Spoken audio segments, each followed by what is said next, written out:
Всем привет! Какой урок дают вам эти отношения?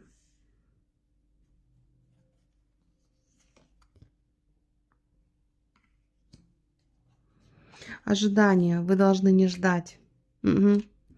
Вы должны принять для себя решение, что долгие ожидания, да, или понять для себя, что долгие ожидания, долгий выбор, оно не приводит к возвращению партнера, оно не приводит к возобновлению каких-то таких, знаете, отношений, которые вы себе намечтали, допустим, да.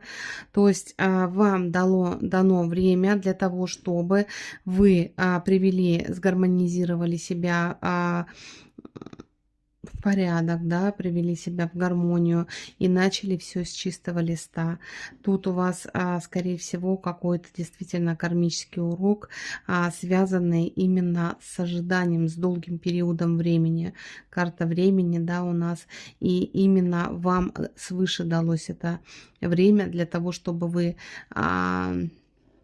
подлатали, кто-то подлатал себя, кто-то что-то понял для себя, кто-то осознал, кто-то принял важное решение, да, именно вот этот период и дан был для прохождения, наверное, для понятия и принятия той ситуации, в которой вы оказались, вот так вот, для того, чтобы принять какое-то жизненно важное решение для вас, да. Всем пока.